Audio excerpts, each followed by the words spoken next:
On September 6, something happened that completely changed the situation on the front lines during the special operation. The events near the village of Iskra cannot be called just a successful tactical operation. We are seeing a turning point when the course of history changes dramatically, forcing all participants in the hostilities to urgently adjust their strategy. The balance of forces in this area changed dramatically in just a few hours. What is especially striking is the fact that the breakthrough occurred in the very place where the Ukrainian defenders had been creating an impenetrable defensive system for many months. Let's analyze what happened in detail to understand the real scope of the events. Over the past 48 hours, events have unfolded that resemble a gripping military thriller with unpredictable plot twists. Each element comes together to form a picture of a large-scale turning point. Iskra, a small settlement that had been perceived as an impenetrable stronghold for many months, fell. The main thing is not the fact of the fall itself, but the method, with lightning speed, in just 2 days. Imagine defensive lines that took months to build, with a well-thought-out system of fortifications, weapons depots, and echelon defense. Everything was built according to the latest military standards, taking into account modern principles of fortification. However, the result was like a chain reaction. One stronghold after another failed, destroying not only the lines of defense, but also faith in the reliability of the entire section of the front. We are not just talking about taking another village on the military map. This is a powerful signal, which, judging by the reaction of the Western allies of the Ukrainian forces, still echoes with pain in their minds. Iskra was not just a point on the map, but a strategically important transport hub through which vital communication routes passed. These supply routes fed dozens of Ukrainian military points, from forward trenches to rear bases. The loss of such a center means not just the transfer of control over the earth. This is a supply catastrophe that instantly leaves a front line of over 100 kilometers without support and supplies. Yes, more than 100 kilometers of the front are now in limbo. But the most impressive thing about this operation is the way it was carried out, which can be called high-precision surgical work. This is where a real military mystery begins, where Russian officers act as masters, and soldiers who act with mathematical precision become the executors. From the very beginning of the attack, everything was arranged in such a way that the Ukrainian units found themselves in information isolation. Their communications were disrupted, command posts lost contact with the units. Orders did not reach the fighters, and the reserve forces did not understand who to obey and what to do. There was a complete failure of control, like in a game of chess, where the king is suddenly left without defenders, and the figures are chaotically moving around the board in confusion, not knowing the right move. Do you know what makes this situation especially indicative? Western media are trying to soften the drama of what is happening, to present the events in a calm manner. They say that the Ukrainian troops retreated, but nothing catastrophic happened. The general situation has not changed, but the real facts mercilessly destroy this interpretation. The Ukrainian military retreated so quickly that they left behind not only heavy equipment, but also small arms, ammunition, and even personal belongings. Videos that have already appeared online and have become publicly available vividly show this picture. The warehouses with Western ammunition remained untouched not because they were not needed, but because they simply did not have time to even open them, let alone use them in battle. Now the key question is, what will happen next? How will events develop if the capture of Iskra becomes the starting point for something larger? And then the most exciting part begins. Control over Iskra opens direct routes to several large Ukrainian fortified positions that were previously considered impregnable. We are talking not only about military value, but also about the supply component. Russian forces now have the ability to control 3 key areas, each of which can become a place for a new encirclement of the enemy. It is the encirclement that is fundamentally important, since it does not simply mean squeezing out the enemy, but complete isolation and subsequent destruction or capture of groups. At the same time, experts, both military and civilian, are already making predictions that will surely make Kyiv's blood run cold. The spark may turn out to be not just another tactical achievement, but a catalyst for a large-scale offensive that will radically change the balance of power along the entire front line. The Ukrainian headquarters understand this very well and are aware of all the dangers. That is why they have begun a hasty transfer of reserves, attempts to patch up gaps and strengthen weak points. But this is the paradox. Each such movement inevitably weakens other areas, creating new vulnerable points. It turns out to be a vicious circle, where they have strengthened something reliably, but somewhere a weak point will definitely appear. Now a little behind-the-scenes information that will help assess the true scale of the operation. Let's stop and delve into the details to understand how all this was prepared. The storming of Iskra was not a spontaneous decision or improvisation right on the battlefield. Planning started back in March, and it was not just a sketch on paper. It was a multi-stage plan, where every action was calculated down to the last detail. All possible scenarios were taken into account.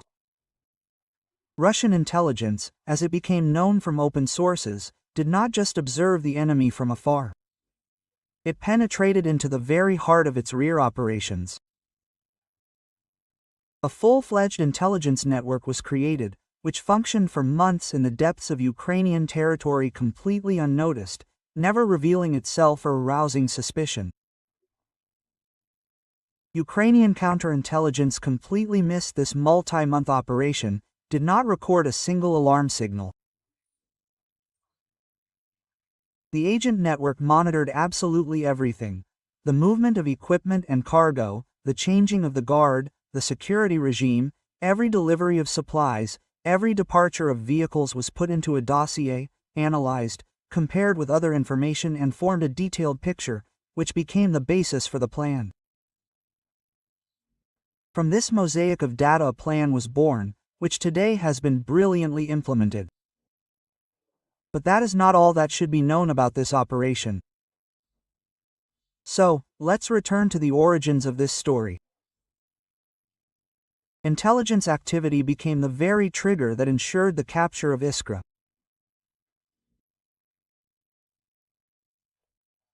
The Russian side built such a dense system of surveillance of Iskra and the surrounding areas that one can only wonder how this is even possible in the age of modern military technology, when each side has drones, satellites, cyber troops and many electronic surveillance systems.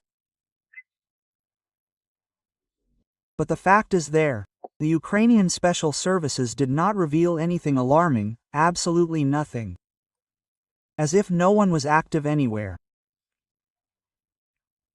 Meanwhile, right under their noses, special groups were operating, recording the smallest changes in the garrisons, tracking the schedule of food deliveries because there were no reserves, filming the placement of bunkers, pillboxes and even the routes of movement of officers of various ranks. It was a grandiose reconnaissance operation that lasted for many months, demanding steel endurance, discipline and professionalism, and ended in a complete triumph of tactics and strategic planning. Incidentally, all this time, Russian analysts were busy with another critically important matter.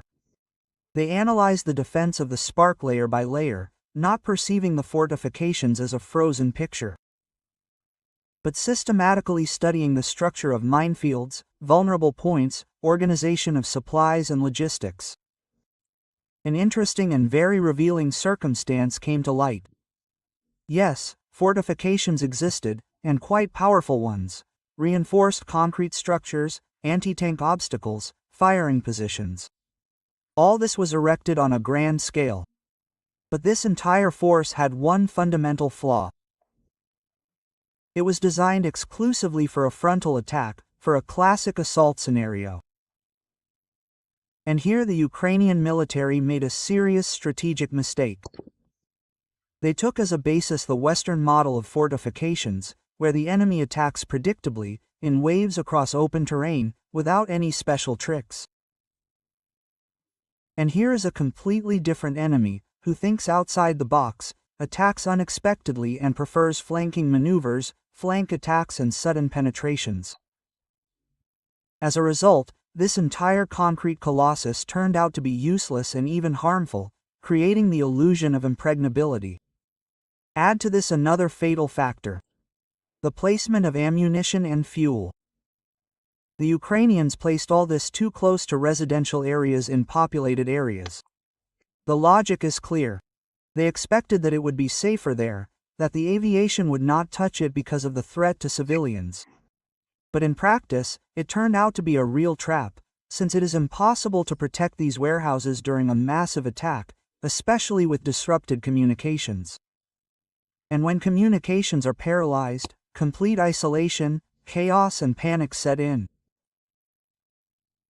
Imagine a defensive line, carefully built, at first glance, conscientiously and professionally, but in fact outdated, vulnerable, with systemic flaws that have become fatal. The main problem is not even concrete fortifications or minefields, but people and the human factor. Yes. This is where we come to the most painful issue for the Ukrainian side, which is often hushed up in official reports. According to intercepted radio communications and prisoners' testimonies, many Ukrainian soldiers sat in those trenches for months without a change, without a break, without rotation. Morale is at zero. The command practically did not rotate, did not provide rest, and this is a disaster for any armed forces. A motivated, rested fighter, full of energy and determination is one thing. An exhausted, morally devastated person who no longer believes in either the leadership or the success of the entire company is quite another. In fact, the defense of Iskra worked on autopilot by inertia without a genuine fighting spirit. Russian specialists knew this very well and took this into account in their calculations. All this information obtained by intelligence became the foundation of the operation plan, which was created with scientific meticulousness, like an academic paper or an engineering project. Every attack vector, every maneuver of the saboteurs, even the start time of the attack, everything was calculated to the smallest detail. They took into account the weather conditions of the wind direction, so that smoke and dust would not interfere, even the lunar phases, in order to use the darkness to mask movements. The night before the assault, the situation around Iskra resembled a movie scene: silence, impenetrable darkness. And in this darkness, hidden movement, preparation. The units took up their starting positions unnoticed. The artillery was not deployed according to a standard pattern, but dispersed, so that Ukrainian intelligence would never be able to detect the concentration of troops. Each gun had a reserve position. The ability to quickly change its location was a mandatory requirement to evade return fire. The guns were ready at dawn, but they held back until the decisive moment, awaiting the command. Particular attention was paid to electronic warfare, jamming enemy systems. The suppression stations were positioned so as to completely block Ukrainian communications in the first second of the offensive, to create an information vacuum, and it worked perfectly, like a Swiss watch. As soon as the first volleys were fired, the enemy found itself in an information vacuum. No negotiations, no coordination, no requests for reinforcements.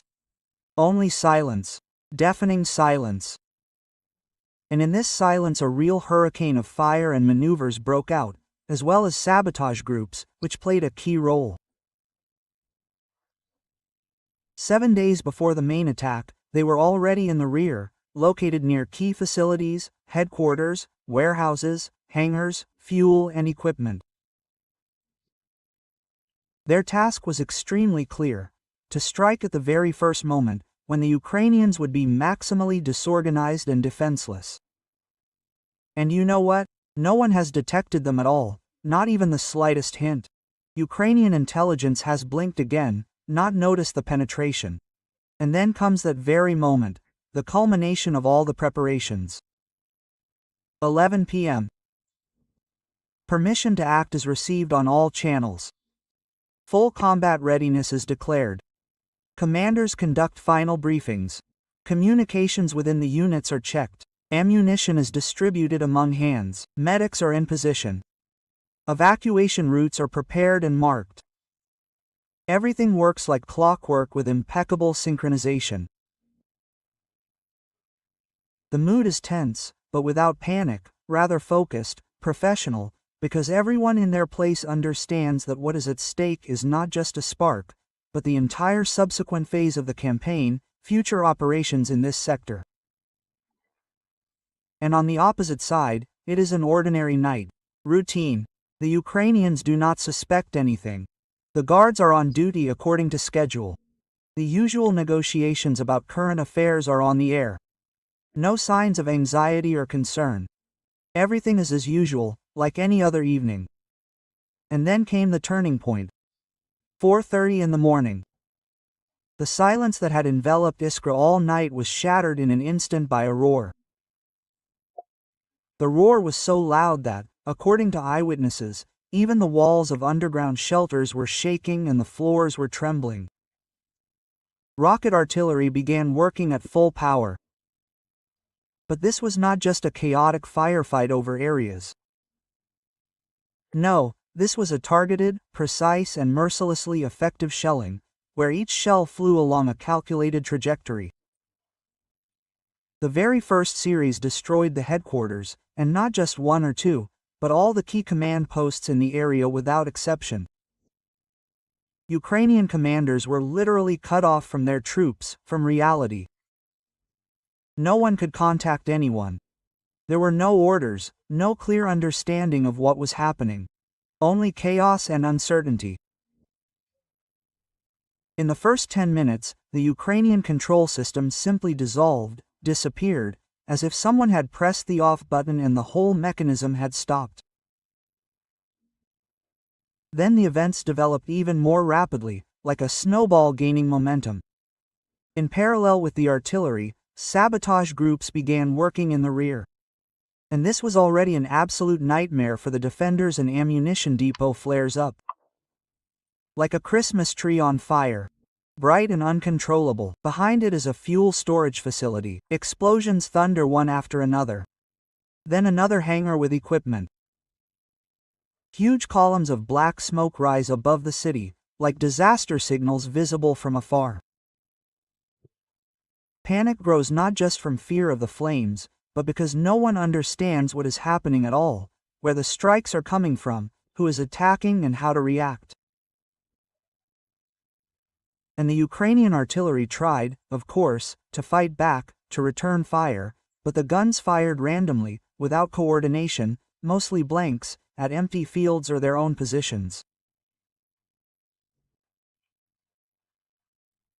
Some of the artillery systems were destroyed before they even managed to fire their first shot, and the rest were quickly detected and suppressed by counter-battery radars, which worked flawlessly. In fact, in the first 30 minutes, the Ukrainian artillery ceased to exist as an organized combat force, turning into disparate, useless fragments of metal. And then the assault groups moved forward, and not like in the old manuals in columns along the road. Openly and predictably, but from 3 directions simultaneously, with bypasses, with envelopments, with full synchronization of actions, like in a well-rehearsed performance. Tanks went ahead, followed by infantry in combat vehicles. The first wave included modern T-90 MiS, which had strong protection capable of withstanding direct hits, and powerful electronics for targeting and coordination. The anti-tank crews of the Ukrainian armed forces had either already been destroyed in the initial phase, or retreated in panic, abandoning all equipment in their positions. But the most destructive power came from the sky, adding aerial measurements to the operation. Su-25 attack aircraft worked according to coordinates previously received from reconnaissance, accurate to the meter. They knew where the targets were, every point, every dugout. And the K-52 helicopters generally arranged a real hunt, calmly working on the remaining units of Ukrainian armored vehicles. And with virtually no risk to themselves. Why is that? Because there was no longer any trace of air defense. It was destroyed in the first 15 minutes of artillery preparation, wiped off the face of the earth. The result of all this by 6 a.m. Just an hour and a half after the attack began, Iskra's outer line of defense was completely breached, torn through. Everything that was considered impregnable, indestructible, was only on paper, in plans and reports, but not in the reality of the battle. And now imagine what the assault troops see when they enter the city. Empty trenches, abandoned weapons, scattered everywhere. Even hot food in the trenches is cooling untouched. What condition were the Ukrainian fighters in if they left, abandoning even warm pots with breakfasts? Without having time to eat. This is not just a retreat according to plan. This is a flight without orders, without a plan, without a clear goal. Pure panic. And then the Kiev command decides to take a desperate step, to try to transfer reserves to at least stabilize the situation, plug the gaps. And then a second catastrophe occurs, even more devastating. Columns with equipment and personnel are hit while still on the march, before they reach their destination. Russian aviation worked on them as if they were a training ground, methodically and effectively. A column appears, and in 5 minutes all that remains of it is smoking scrap metal and charred debris. And those who survived this hell are no longer fighters in the full sense of the word, but demoralized figures who have lost the will to resist. Their motivation ended in the same place as the armored personnel carriers that burned on the road. But the city is always a special case in military affairs. Storming streets, neighborhoods, houses is not the same as a tank attack on an open field, where everything is visible at a glance. Filigree work, precision and coordination are important here. And the Russian troops demonstrated the highest class of skill in urban combat. Street battles, a complex chess game with many pieces, divided the spark into sectors, areas of responsibility. Each sector was assigned a specific assault group with a clear plan. They moved strictly according to plan, without fuss, step by step, methodically clearing block after block. The snipers were almost the first in the chain, identifying and neutralizing mines. The Ukrainians mined approaches, buildings, entrances, everything they could. But all of this was quickly identified with the help of special equipment and neutralized, preventing explosions from disrupting the offensive. The work of the snipers, who played the role of angels of death, is especially admirable. They occupied the heights, roofs, towers, and literally cleared floor after floor, street after street. According to eyewitnesses, it seemed that the snipers saw everything. Any movement in the window, any silhouette, and an instant shot, accurate and deadly. This affected the Ukrainians psychologically more than the grenade or artillery explosions themselves, sowing horror and uncertainty. And here is the most tense moment in this urban phase. The culmination of the battles inside the settlement. The building of a former school, which the Ukrainian garrison turned into a real stronghold. A fortress in miniature. A mortar was installed in the gym for fire support. Machine guns were placed along the corridors. All the windows and doors were barricaded. Everything was ready for defense to the last. But the Russian assault groups did not go for a breach, did not sacrifice people in a frontal attack. First, they surrounded the building with a tight ring, cutting off escape routes.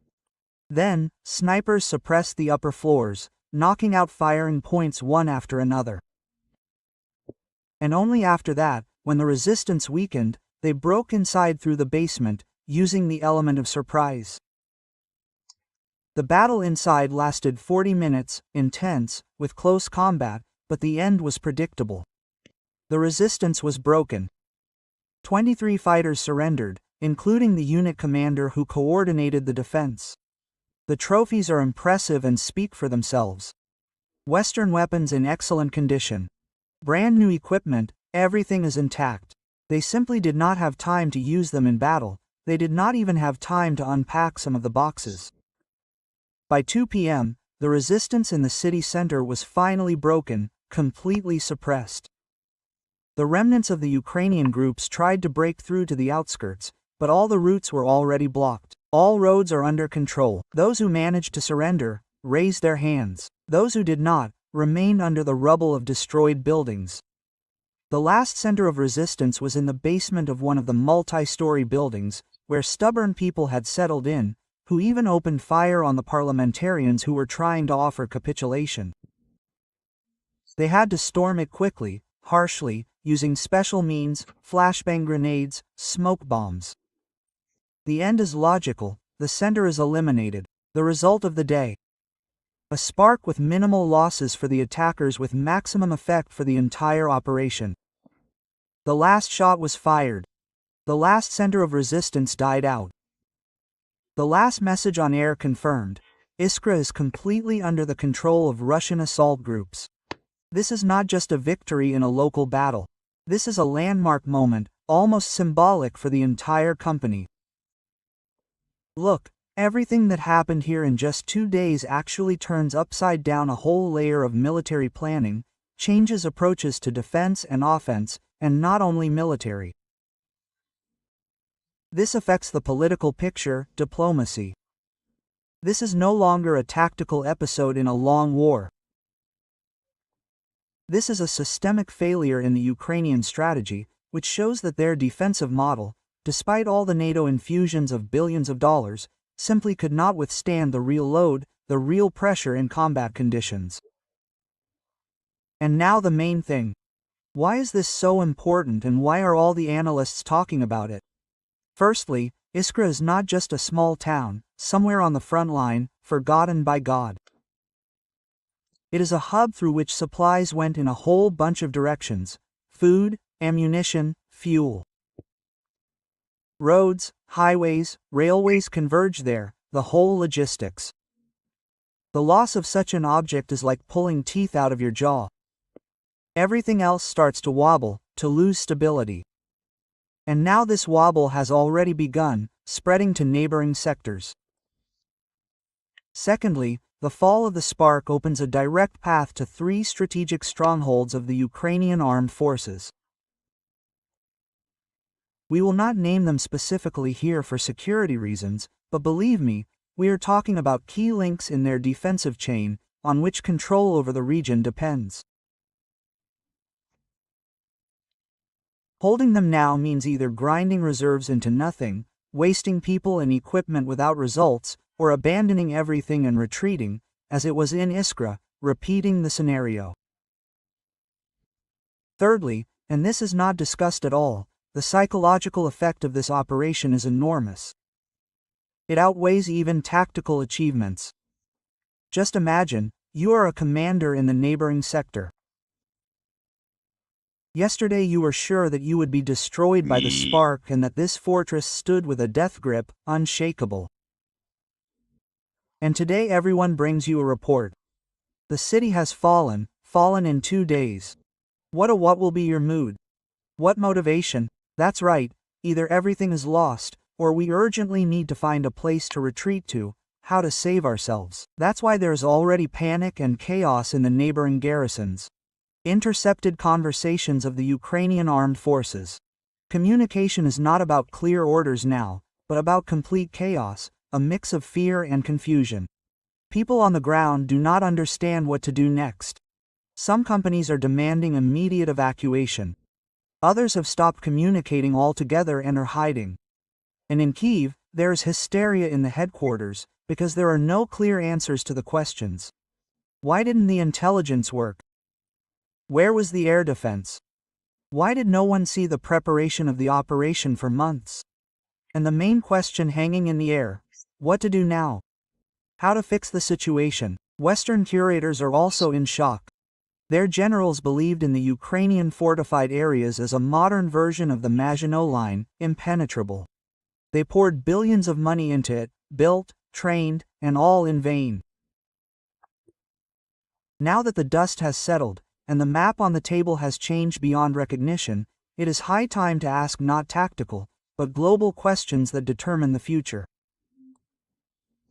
What kind of event was it? What will it lead to in the long term? And most importantly, who will be ready for the next move in this big game? What happened in Iskra is not just a point on the timeline. It is a breakdown of templates, a turning point in thinking. The entire Western military narrative, which has been hammered into the masses through the media for years, about the invincibility of the Ukrainian defense, about the superiority of modern methods of waging war according to NATO standards, about the superiority of standardized solutions, has burned like cardboard in the sun, leaving only ashes. And yes, it is painful, especially for those who sincerely believed in this model or pretended to believe for political purposes. The West is silent, trying to minimize. Kyiv is nervous and looking for someone to blame. Moscow is acting methodically. The balance of power has changed dramatically. And now the Russian side dictates the agenda not with empty slogans, but with specific actions on earth.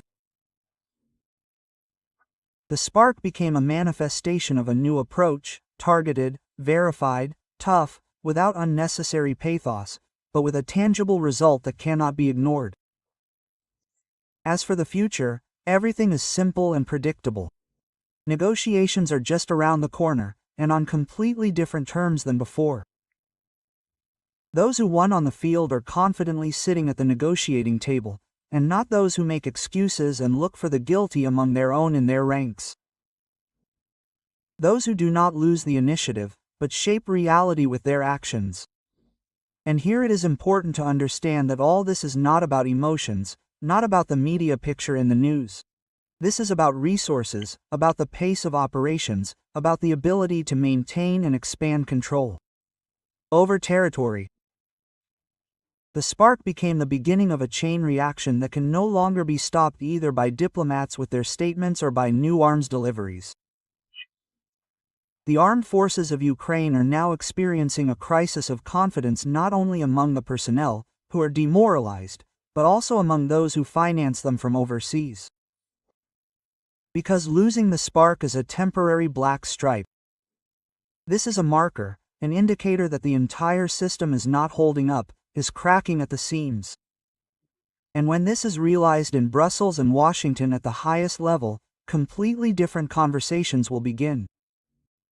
No longer about additional supplies of tanks or missiles, but about a way out of the conflict, about finding compromises. And, finally, the main conclusion from this whole story that is worth remembering. This operation clearly showed that even the most powerful line of defense, built according to all the rules, will not save if it is based on outdated templates counting on another enemy and without understanding his tactics, his approaches. And most importantly, if there is no moral stability behind this line, no clear goal worth fighting for. And on the other hand, there is initiative, cold calculation and a complete understanding of the moment, all the nuances. All this is now on the Russian side. And this is where the starting point for new events is. Iskra, as paradoxical as it sounds, can become the beginning of the final stage of this entire campaign. If someone still hopes that everything will return to how it was before, it is worth recalling. The spark can no longer be collected, nor restored to its former form. This is a new reality, and we will have to reckon with it. Thank you for your attention. Follow the updates in our news.